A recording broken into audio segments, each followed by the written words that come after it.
The sterile hum of the air filtration system was a constant companion in the crime lab evidence processing clean room, a white noise that usually soothed my analytical mind. Today, it felt like a low, persistent thrum against my temples, a premonition. I stood before a stainless steel table, my gloved hands poised over a collection of bone fragments laid out on a sheet of butcher paper.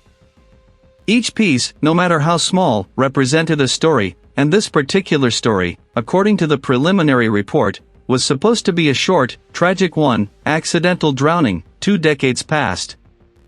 The remains, unearthed by a construction crew near what was once the murky edge of the old Blackwood lakebed, had been delivered to me with a dismissive air by the lead investigator. "Another case of bad luck, Reed," he'd grunted, his voice echoing from the other side of the double-sealed door before I'd even begun my work. 20 years in the water, what's left to find? He'd already made up his mind, and the local authorities had echoed his sentiment: just Ilara Vance, finally found. A young woman, gone missing and presumed drowned all those years ago. The files I'd skimmed earlier reinforced the narrative: a summer storm, a missing rowboat, a heartbroken family. End of story. But the bones themselves whispered a different tale. I adjusted the powerful magnifying lamp, casting a brilliant, shadowless light over a section of the femur. The surface was mottled, stained by minerals from the soil, but beneath the discoloration, the cortical bone structure was robust, surprisingly well preserved given the presumed aquatic environment. Not erosion. Not scavenger marks. My breath hitched, a faint rasp against the filter of my N95 mask. My fingers, practiced and precise, reached for a pair of delicate forensic calipers. I measured the length of the femur, then the humerus, carefully noting the data in my digital log. The preliminary assessment from the field team had been cursory, focused on confirming human origin and estimating a rough age. My job was to peel back the layers, to read the history etched into the very structure of the skeleton. And already, the official narrative felt thin, stretched taut over unsettling inconsistencies. I picked up a fragment of the pelvis, turning it slowly under the light. The pubic symphysis, though degraded, hinted at a young adult female, consistent with Ilara Vance's age at the time of her disappearance. But the overall bone density, the robusticity of the long bones, seemed to contradict the general assumption of prolonged submersion in a lakebed. Water, even still water, typically leached minerals, leading to a more brittle, friable state over 2 decades. These bones, while ancient, held a surprising integrity. This was where the real story often resided. As I carefully pieced together sections of the parietal bone, using a slow-curing adhesive, I noticed a distinct pattern of linear fractures radiating from a central point. Not impact damage from retrieval, not post-mortem soil pressure. These were perimortem fractures, occurring around the time of death. The edges were sharp, unfractured by the typical erosion seen in submerged remains. They told a tale of sudden, forceful trauma. My internal thoughts raced. The official story of drowning didn't account for this. A drowning victim might have some superficial injuries from struggling or hitting objects, but not this kind of focused, radiating trauma to the skull. And the lack of significant aquatic wear, the preservation of the bone's integrity, it all screamed, not from the water. I leaned closer, my gaze tracing the delicate lines. The fractures were consistent with a blunt force impact, not a fall into a lake. And if she hadn't drowned, if she hadn't been in the water all this time, then where had she been? And who had put her there? This was Ilara Vance, finally unearthed. The distinction was critical. The construction crew hadn't simply found what the lake had given up, they had found what someone had meticulously buried. The very earth itself had held a secret for 20 years, and now it was my turn to listen. The hum of the air filter intensified, or perhaps it was just the blood rushing in my ears, the growing tension in the quiet room. The remains, carefully cleaned and reassembled, lay before me.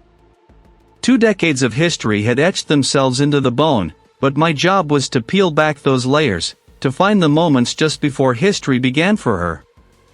The initial reports, a single paragraph in a faded file, had been terse, subject identified as Ilara Vance. Cause of death, drowning. No signs of foul play. A simple, definitive conclusion that had sealed the case shut and filed it away.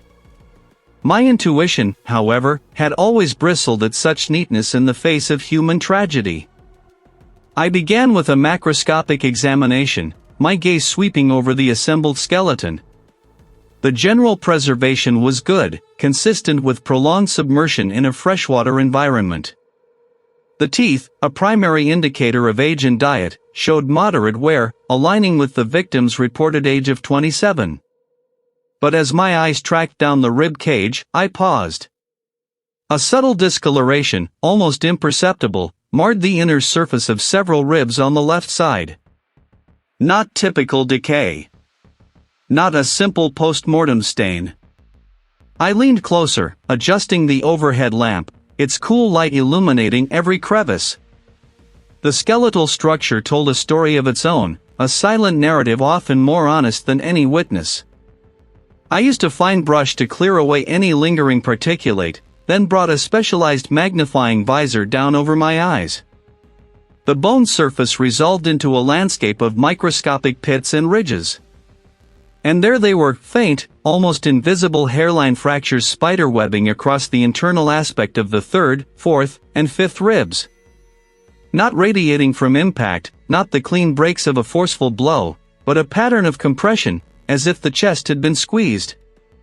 Drowning rarely produced such specific internal microfractures. My brow furrowed. This was the first whisper, a discordant note in the symphony of accidental drowning. Next, I turned my attention to the long bones. Femurs, tibiae, humeri. These dense structures held a wealth of information, particularly within their marrow cavities. The original report mentioned only superficial examination, a quick assessment that found no obvious trauma. But modern forensic techniques could peer far deeper. I carefully extracted a small sample of bone marrow from the femur using a specialized biopsy tool, a precise, minimally invasive procedure. This wasn't about the structure, but the composition. I transferred the minuscule sample to a quartz crucible, then fed it into the mass spectrometer. The machine whirred to life, a quiet symphony of vacuum pumps and ionizers. It would atomize the bone dust, then separate its constituent elements by their atomic weight, painting a spectroscopic fingerprint of Ilara Vance's last days. I watched the monitor, a grid of peaks and valleys slowly forming. My eyes scanned the familiar profiles of calcium, phosphorus, collagen. Then, a cluster of unexpected peaks emerged, elevated levels of heavy metals, barium, strontium, and silicates. Elements typically found in specific types of mineral-rich bedrock, not the silty, organic-rich lakebed described in the original recovery report. The lake was known for its soft, clay-like bottom. This residue suggested Ilara Vance had spent time in an entirely different environment, one rich in geological deposits, before her body ever entered the water. A cold knot tightened in my stomach. The most critical phase of my analysis awaited, identifying perimortem trauma, injuries sustained at or around the time of death. This was where the truth, if there was one, would scream its loudest. I meticulously examined the skull. No overt fractures, no blunt force trauma evident on the exterior. But I knew better than to stop there. I gently separated the cranial vault, exposing the delicate interior. And there, on the left, parietal bone, I found it. A sharp, distinct fracture, not radiating outwards from an impact point, but subtly pushed inwards. It was small, almost a depressed fracture, consistent with a focused, localized pressure, perhaps from a heavy, blunt object, delivered with intent. This was not a fall. This was an injury. My gaze then moved to the hyoid bone, that small, U-shaped bone nestled in the throat, notoriously fragile and often indicative of strangulation. The original coroner's report had simply stayed intact. But under my high-magnification microscope, a different story unfolded. A delicate, almost microscopic fracture ran along the greater horn of the hyoid, a clean break that suggested significant, localized compression. It was a detail easily missed, especially by a less experienced eye, or one not looking for it. I leaned back, pulling off the visor, the metallic taste of adrenaline sharp on my tongue. Microfractures on the ribs, trace elements foreign to the lake, a depressed skull fracture, and a broken hyoid bone. Each piece of evidence, individually subtle, converged into an undeniable truth. Ilara Vance had not drowned accidentally. He had been subjected to violence, her death carefully staged to look like a tragic accident. The original police report and coroner's findings were not just wrong, they were fundamentally, catastrophically incorrect. And I, Reed Grant, had just unearthed the meticulously buried truth. A powerful network, one determined to keep the past hidden, had been successful for 20 years. Now, their secret was out, and I was the one holding it. Sterile, white, and meticulously organized, it was my sanctuary, a place where the clamor of the outside world faded, leaving only the silent conversation between me and the bones. I had the femurs, tibiae, and humeri arranged on a sterile mat, bathed in the cool, even light of the examination lamps. The original report had dismissed them as unremarkable, devoid of the obvious fractures or breaks that screamed foul play.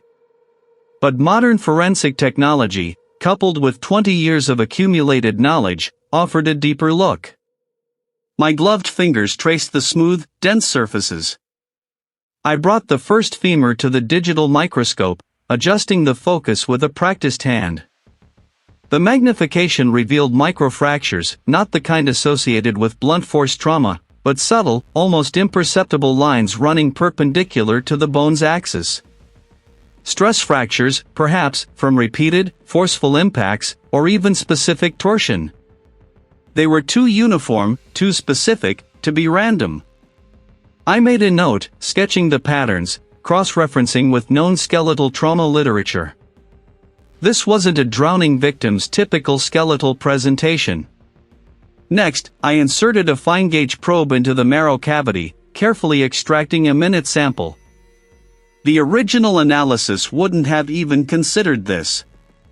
They'd looked for gross pathology, not the subtle whispers of bone chemistry. I ran a preliminary mass spectrometry scan, looking for trace elements, unusual isotopic signatures that might betray a diet or environment inconsistent with the purported history. The machine whirred softly, a digital display flickering with data. My eyes scanned the readouts, searching for anomalies. A sharp rap on the glass partition made me jump, my concentration shattered. I looked up to see Detective Thorne, a man whose reputation preceded him like a shadow. He was a veteran, his face a roadmap of hard cases and long nights, his eyes holding the weary cynicism of someone who'd seen too much. He gestured towards the door, and I sighed, carefully placing the femur back on the mat before removing my gloves and mask. Dr. Grant, Thorne greeted, his voice a low rumble, devoid of warmth. He leaned against the doorframe, arms crossed, surveying the clean room with an expression that bordered on disdain. Still poking at those old bones? Thought we had this one wrapped up 2 decades ago. Detective Thorne, I replied, my voice steady, betraying none of the irritation I felt. The evidence is the evidence. My job is to interpret it with the most current methods available. And what I'm seeing here, it's not entirely consistent with a simple drowning. I gestured vaguely towards the bones. Thorne pushed off the frame, taking a slow step into the room, his gaze settling on the remains. Look, I get it. New tech, new theories. But sometimes a drowning is just a drowning. We had a drifter in the area back then, a real piece of work. Went missing around the same time. Never found his body, but the speculation was he slipped into the river, too. Maybe these are his That would explain a lot, wouldn't it? A John Doe, no family to claim him, just washed up. He paused, a subtle challenge in his eyes. No need to stir up old ghosts for a long-dead vagrant. His words hung in the air, a convenient narrative neatly packaged, designed to preempt any further investigation. It was a classic deflection, an attempt to guide my interpretation towards the path of least resistance. But my job wasn't about convenience. The skeletal morphology and dental records, even the limited ones from the original report, don't align with the description of your drifter. Detective, I countered, my voice firm. And these microfractures I'm identifying now, along with some preliminary trace element results. They suggest a sequence of events far more complex than a simple fall into the river. I didn't elaborate. Not yet. Thorne wasn't ready for the full picture, and I wasn't ready to give it to him without absolute certainty. Resources are thin. We've got fresh cases on the books. His implication was clear, drop it. Justice doesn't have an expiration date, I said, meeting his gaze directly. And these bones are speaking a different story. He sighed, running a hand over his tired face. Fine. You do your due diligence. But don't expect miracles. And don't waste my time with wild goose chases. He turned to leave, then paused. Just stick to what's in the original case file. But it also gave me an idea. I turned from the skeletal remains, pulling up the digital archive of the original case files on the secure terminal. Evidence logs, rudimentary crime scene photos, the initial autopsy report, all scanned and uploaded years ago. I began sifting through them, cross-referencing with my current observations. The original autopsy, performed by a regional pathologist who had since retired, was brief, almost cursory. No mention of the specific microfractures I was observing. No detailed analysis of the marrow cavity. It was a superficial examination, consistent with a rapid conclusion of accidental drowning. Then I found it. A specific entry in the evidence log, handwritten, dated 2 days after the initial recovery of the body, soil sample, adhering to left femur.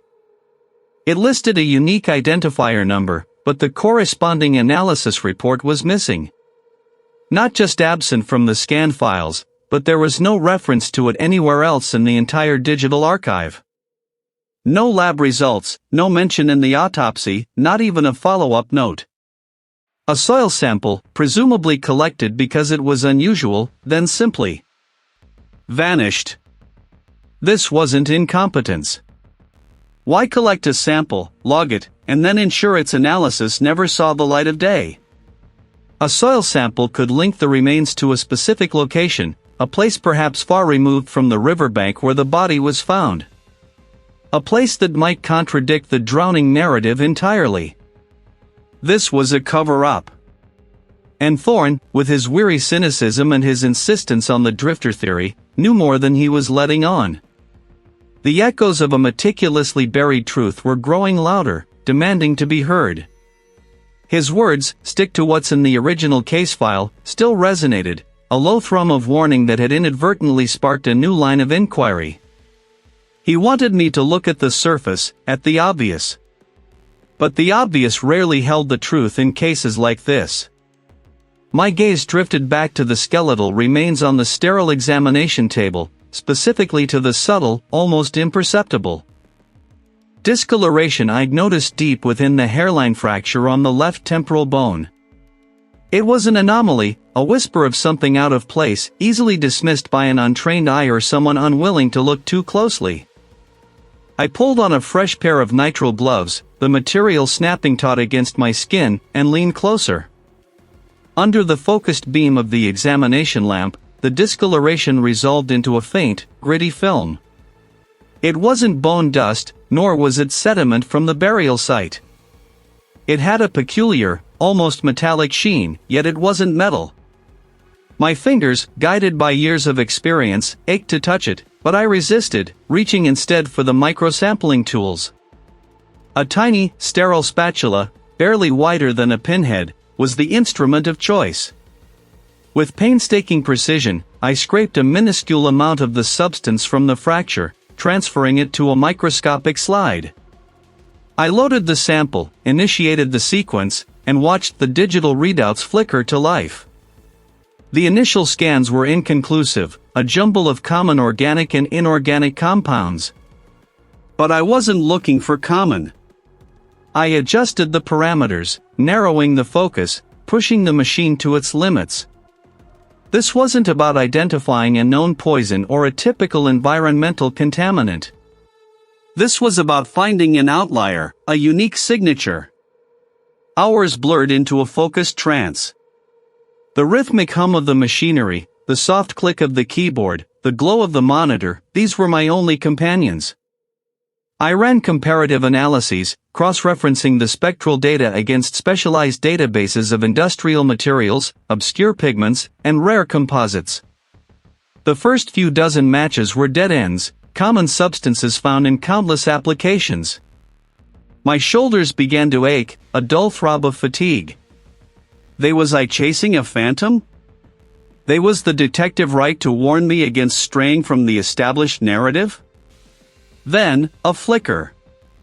A pattern emerged, subtle at first, then undeniable. The mass spectral peaks, once scattered, began to coalesce into a distinct fingerprint. It was a complex organic polymer, unlike anything I had encountered in standard forensic toxicology. My pulse quickened. This wasn't a natural occurrence. It was manufactured. I refined the search, feeding the unique spectral data back into the system, instructing it to prioritize rare industrial compounds. The screen refreshed. One result, highlighted in green, stood out. Polymerized methyl methacrylate with cobalt-chromium alloy particulates. My brow furrowed. That was an unusual combination, typically found in high-performance industrial applications, not in a riverbed or a typical burial site. More specifically, the database flagged it as a component of a specialized coating used in a very particular manufacturing process. My fingers flew across the keyboard, tracing the compound's history. The database indicated only a handful of facilities globally had ever used this specific formulation, and only one in this region, active around 2 decades ago. I knew that name. Everyone in the city knew that name.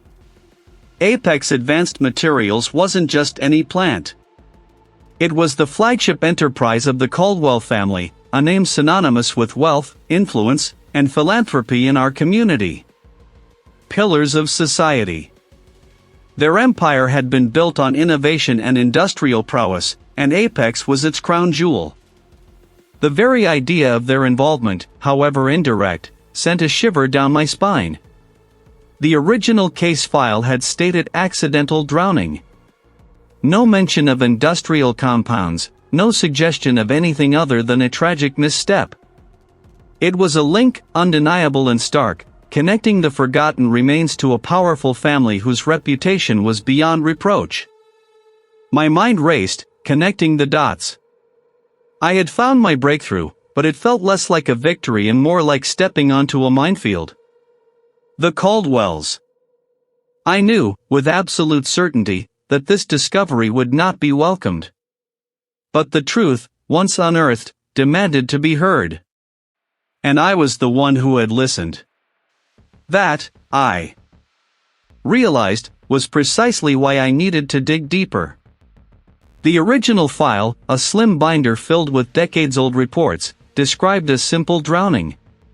But the skeletal anomalies I'd identified, the fractured hyoid, the subtle stress fractures on the ribs, they screamed a different story, one of struggle, of deliberate force. I ran my gloved hand over the pristine stainless steel of the workstation, the cool metal a stark contrast to the heat building in my chest. I wasn't just re-examining bones, I was unearthing a carefully constructed narrative, one someone had worked very hard to maintain. The initial assessment of the remains, a rushed job by an inexperienced examiner, had missed these critical indicators. Or perhaps, I thought, a shiver tracing my spine. They hadn't been missed at all, but rather deliberately overlooked. Later that afternoon, a summons arrived from the department head.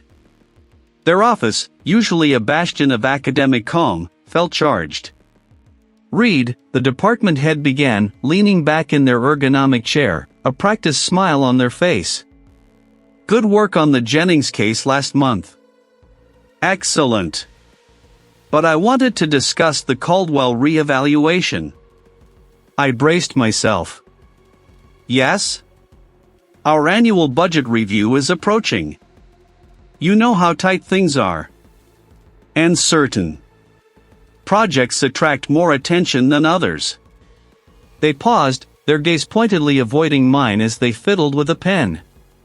The Caldwell family has, shall we say, a long-standing philanthropic relationship with the institution. Generous benefactors. Public visibility, in their case, is usually a positive. But when it involves revisiting old wounds, well, it can make things complicated. Funding for your current research initiatives, for instance, might face additional scrutiny. It wasn't a direct order, but the message was clear, delivered with the precision of a scalpel. My projects, my ability to secure future grants, even the very operational budget of my lab, all were suddenly contingent on my discretion concerning the Caldwell case. I felt a cold knot tighten in my stomach. This wasn't just about bones anymore, it was about power, influence, and the quiet machinations of money. I thanked them, my voice steadier than I felt, and left, the air in the hallway suddenly thin. The next morning, the pressure escalated.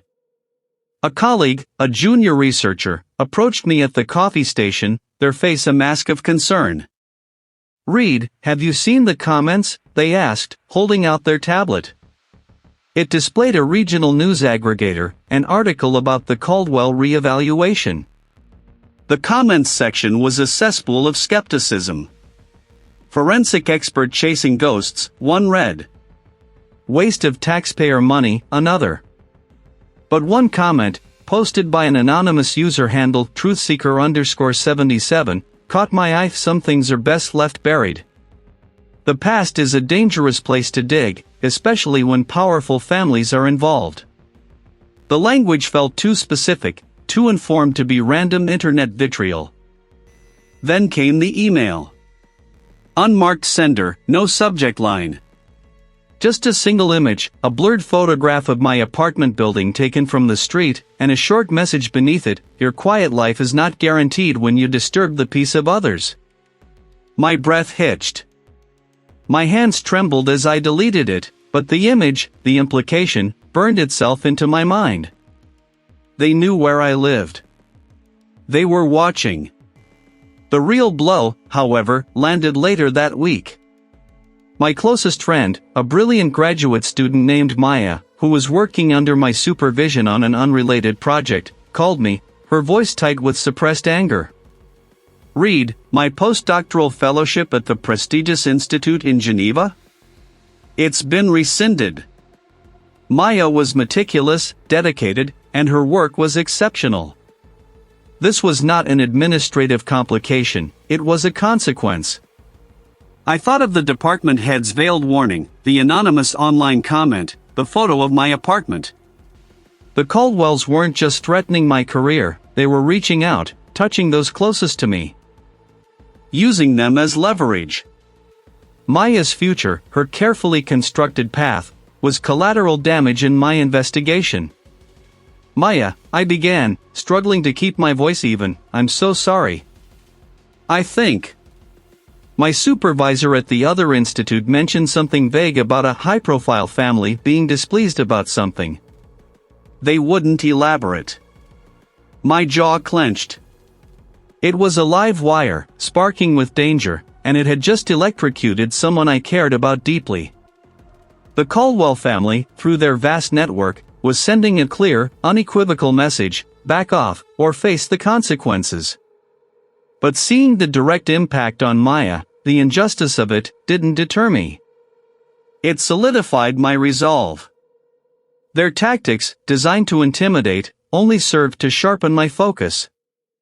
I had started this investigation seeking justice for a forgotten victim. Now, it was also about protecting those around me, and refusing to let such blatant abuse of power stand. The truth, however buried, needed to see the light. And I was going to be the one to unearth it, no matter the cost. My jaw clenched. This wasn't just a cold case anymore. But seeing the dismissed charges against my colleague, the flimsy legal maneuvering that had stripped them of their work, only solidified my resolve.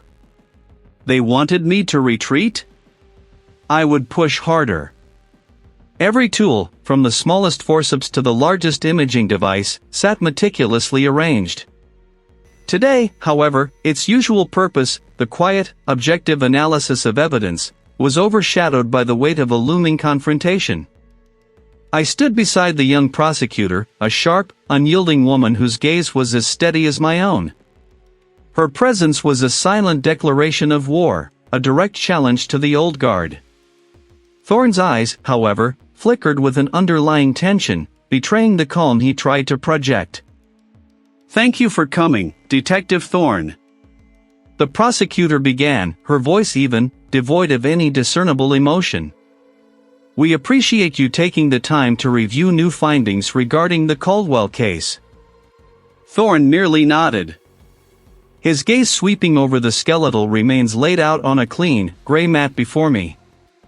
The bones, re-articulated as much as possible, told a story he'd once signed off on as a tragic accident. Now, they were a testament to a different truth. "Reed will walk us through the anomalies," the prosecutor continued, gesturing to me. I stepped forward, my hands clad in fresh nitrile gloves. The familiarity of the bones under my touch was reassuring. "Detective, gentlemen. A clean, perimotum fracture.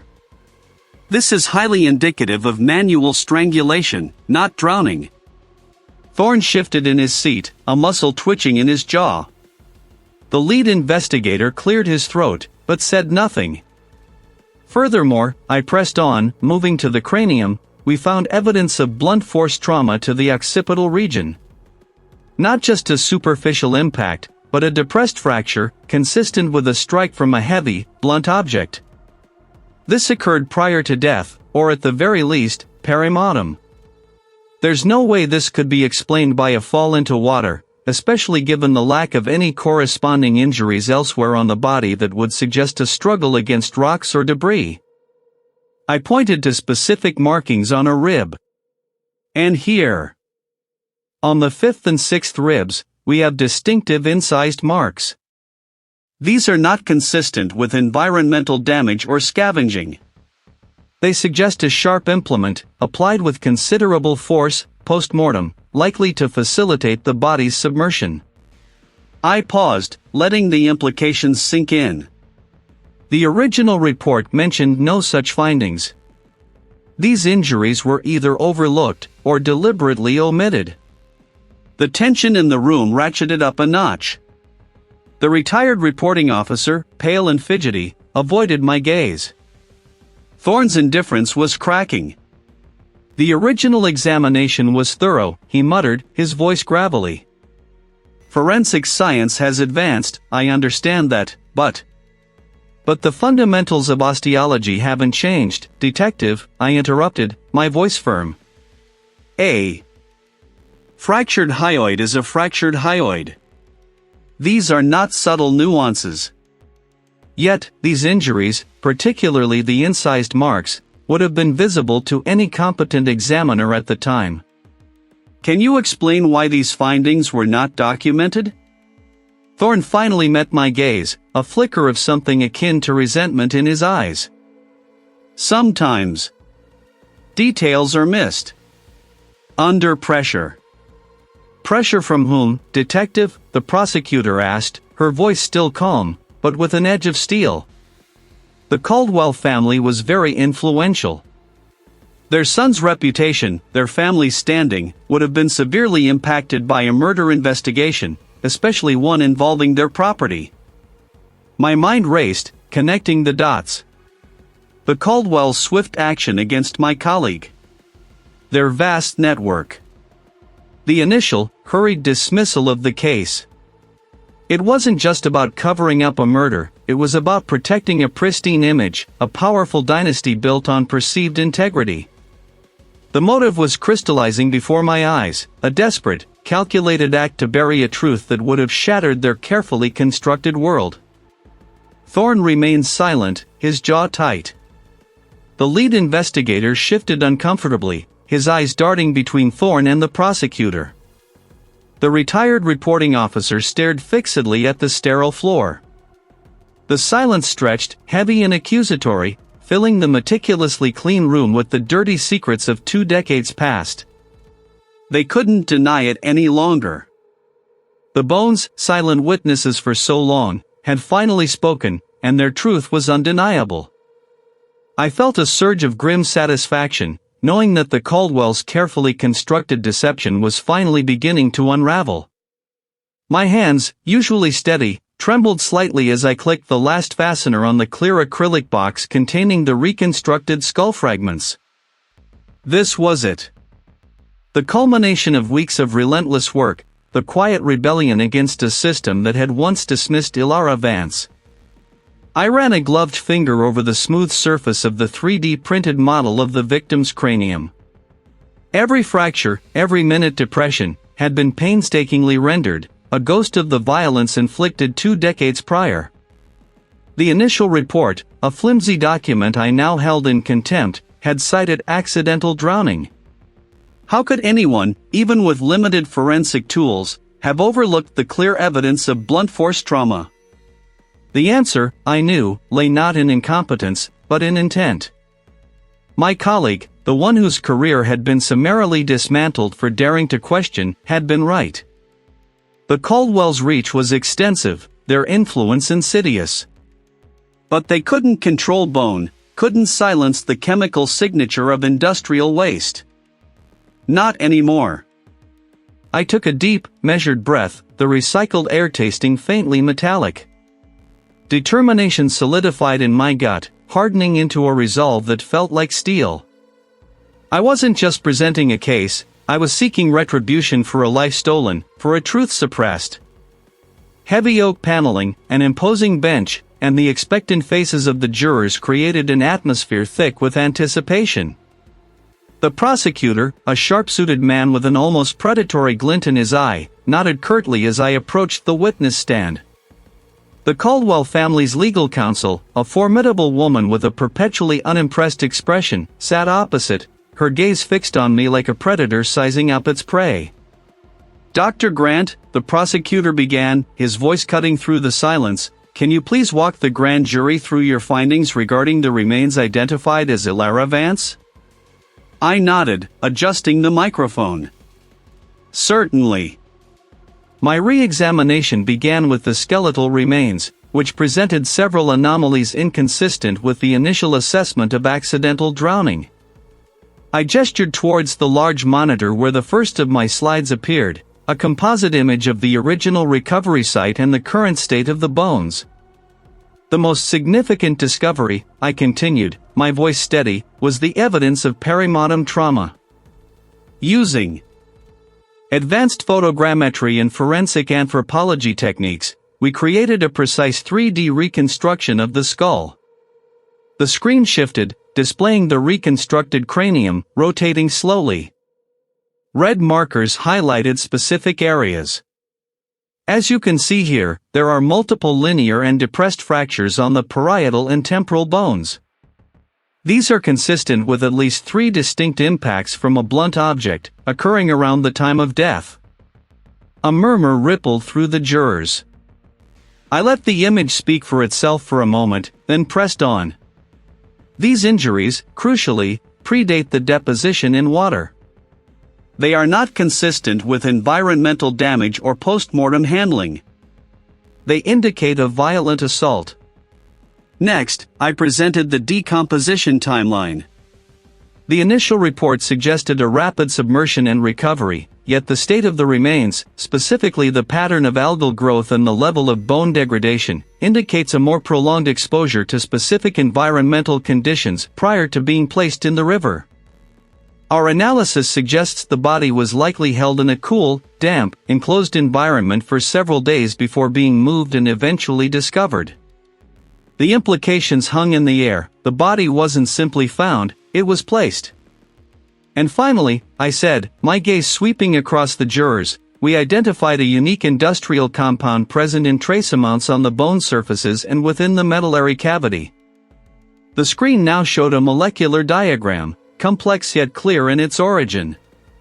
This compound, a specific type of polymer resin, is not naturally occurring. Its chemical signature is highly distinctive, a fingerprint. Through extensive analysis, we traced its presence to a manufacturing facility owned and operated by Caldwell Industries, located less than a mile from where the remains were eventually recovered. I paused, letting the weight of the revelation settle. The presence of this compound, coupled with the perimortem injuries and the manipulated decomposition timeline, leads to an irrefutable conclusion: Ilara Vance was murdered. The prosecutor rose, his face grim. "Thank you, Dr. Grant. Your testimony is compelling." Hours later, the decision came down. The prosecutor, his face devoid of his usual controlled composure, addressed the assembled press. Based on the overwhelming forensic evidence presented by Dr. Reed Grant, the grand jury has returned indictments. We have issued warrants for the arrest of Mr. Julian Caldwell, CEO of Caldwell Industries, for the murder of Ilara Vance. For several high-ranking executives within his organization for their roles in the conspiracy to suppress evidence and obstruct justice over the past 2 decades. A wave of exhaustion washed over me, a profound, bone-deep weariness. It was accompanied by a surge of vindication. The dynasty built on perceived integrity was crumbling, brick by painstakingly uncovered brick. The glare from the overhead fluorescence reflected off my safety goggles, mirroring the exhaustion etched around my eyes. 2 decades. 2 decades of silence, shattered. It was empty, the photograph it once held long dissolved, but its presence here, in this room, felt like a silent testament to a life reclaimed. Justice, I'd said. But what did that even mean, when a life was already lost? The true reckoning began almost immediately. News channels, initially skeptical, had turned into a relentless echo chamber, amplifying every detail of the reinvestigation. The senior detective, a man whose face had been a mask of grim determination throughout the past weeks, held a press conference that morning. I'd watched it from a small monitor in the lab's break room, sipping tepid coffee. He spoke with a quiet authority, detailing the forensic findings, the falsified original reports, the network of complicity that had allowed a murder to be disguised as an accident. He named no names of the living, but the implications were clear. The Caldwell family's name, once synonymous with power and philanthropy, was now being dragged through the mud of public scorn. Their vast corporate empire, built on generations of influence, began to buckle under the weight of scandal. Stocks plummeted. Board members resigned in rapid succession. I saw a ticker flash across the screen: Caldwell Holdings under investigation. The speed of it was dizzying, a domino effect triggered by the simple truth I had unearthed. The financial collapse, while not my direct concern, represented a tangible unraveling of the very structure that had protected the perpetrators for so long. Later that afternoon, a junior officer brought me a sealed envelope. The real reward wasn't a piece of paper, it was the faint, almost imperceptible shift in the atmosphere surrounding the Vance family. The senior detective had informed me that Ilara's parents, now elderly and frail, had finally been able to lay their daughter's memory to rest with dignity. A private ceremony, a quiet acknowledgement of the truth. That, I thought, was the real justice. But not everyone was celebrating. The phone calls started filtering in, subtle at first, then more direct. A colleague from a neighboring jurisdiction, someone I'd respected, called to express concern about my methods, hinting at the disruption I had caused. "You stirred up a hornet's nest. "Read," he'd said, his voice low, almost a warning. "There are some powerful people who don't appreciate their past being excavated." My immediate superior, the department head, had been more direct. He'd summoned me to his office, his expression a tightrope walk between pride and apprehension. "Your work is exemplary, Reed. Undeniable. But you've made powerful enemies. The chief is getting calls. Political pressure, you understand." He hadn't explicitly threatened my position, but the unspoken implication hung heavy in the air. My career, once a steady, predictable climb, now felt like it stood on a precipice, buffeted by the very winds I had unleashed. Back in the quiet solitude of the clean room, I removed my goggles and gloves, placing them neatly beside the locket. My hands felt strangely empty without the tools of my trade. The tension wasn't gone, it had simply shifted. The immediate danger of uncovering the truth had given way to the slow burn of its aftermath. The fight wasn't over. It had merely entered a new, more insidious phase. The powerful network, though fractured, still had teeth. And I was acutely aware that I had challenged not just a crime, but an entire system. The air in the clean room, usually a comfort, now felt charged with an unspoken threat. I was no longer just an anthropologist, I was a target. Not for examination, not anymore. This was a final, meticulous inventory, a ritual of closure. The department head's words still echoed in my mind, a low thrum beneath the hum of the ventilation system, powerful enemies. Political pressure. He hadn't needed to elaborate. I'd felt the squeeze, the subtle attempts to discredit my findings, the veiled threats to my career. But here, in this quiet, controlled environment, the truth had been undeniable. The fine striations on the fifth rib, the microfractures on the hyoid bone, the mineral deposits indicating a specific, unnatural submersion. The bones, as always, had spoken with an unwavering voice. My gloved fingers carefully placed a small fragment of the occipital bone into a clear, labeled container. The evidence had piled up, piece by piece, until the sheer weight of it became too heavy for even the most influential hands to suppress. The initial dismissal of Ilara Vance's death as a tragic drowning, a convenient narrative spun 2 decades ago, had crumbled under the relentless scrutiny of the microscope and the cold, hard facts of taphonomy. The event that followed the final submission of my report wasn't a dramatic confrontation in a courtroom, but a slow, grinding shift in the bureaucratic machinery. The lead investigator, a seasoned veteran who had initially been skeptical, had become a quiet ally, his own conscience stirred by the irrefutable data. The district attorney's office, after weeks of internal debate and external pressure, had finally moved. The powerful figures involved, those who had orchestrated the cover-up and benefited from Ilara Vance's silence, found their carefully constructed alibis unraveling. The legal proceedings were ongoing, shrouded in the careful language of indictments and preliminary hearings, but the tide had turned. Justice, though slow and imperfect, was finally in motion. I picked up the last container, a small vial holding a sliver of preserved fabric, recovered from the sediment adhering to the remains. It was insignificant on its own, but combined with the fibers found at the long-abandoned dock, it had formed another link in the chain. This was the reveal/discovery, not a sudden flash of insight, but the cumulative, overwhelming evidence that had forced the system to acknowledge a meticulously buried truth. The initial official report, a flimsy document based on conjecture and convenience, had been officially rescinded, replaced by a detailed account citing foul play and deliberate concealment. A profound weariness settled over me, deeper than physical exhaustion. The fight had taken its toll. My personal life had receded, a distant echo. Yet, as I sealed the last evidence box and labeled it for long-term storage, a different feeling began to bloom, a quiet, fierce satisfaction.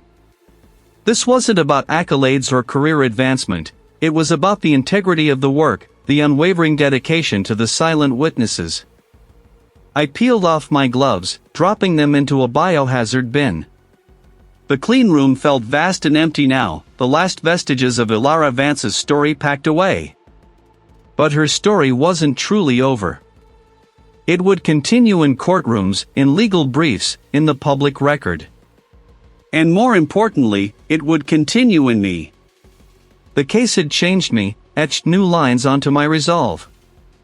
I had always believed in the power of forensic truth, but this journey had forged that belief into an unyielding conviction. The political machinations, the human greed, the desperate attempts to control narratives, they were formidable, yes. But they were not invincible. Not against the patient, methodical work of uncovering what the earth tried to hide.